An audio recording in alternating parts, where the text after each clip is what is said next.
And అన్నా song ఏదైతే ఉందో అది సాంగ్ రిలీజ్ చేసినప్పుడు ఆనంద్ గారితో ఒక గ్లిమ్స్ వీడియో వచ్చింది. That was like fantastic. చాలా ఎంజాయ్ చేసాం. చూసిన ప్రతిసారి we also connect for that video. మీ ఇద్దరు ఆడుకునేది, భుజమ్మే చెయ్యేసిది. అయితే ఆ సాంగ్కి అండ్ ఆ వీడియోకి మీ పేరెంట్స్ రియాక్షన్ ఏంటి? ఫస్ట్ సాంగ్ నాకు పంపిస్తారు కదా, గౌతమ్ అనిరుద్ధ్ సాంగ్ పంపిస్తే ఇంట్లో ఆడియో వింటుంటేనే ఆనంద్ ఎందుకో ఎమోషనల్ అయిపోయాడు. ఒక 2-3 డేస్ ఆ లిరిక్ వీడియో వస్తే వాడు రోజు పెట్టుకొని చూసుకొని వాడు రూమ్ తలుపేసుకున్న ఆ పాటనే మోగుతుంది, రోజు అది చూసుకుంటూ వెళ్తుండు. మమ్మీ అన్నది వీడేందో సాంగ్ వినేసి ఎమోషనల్ అయిపోతుండ్రా అదే చూస్తుండని. I think it started reminding him of everything, 33 years of me and him and our lifes and stuff. నాతోనే చదువుకున్నాడు, సేమ్ స్కూల్ ఇవన్నీ.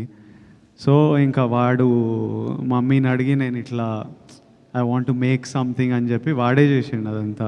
వాడు చేసి వాడు నాకు పంపిస్తే సరే అని we shared it like glimpses of our life.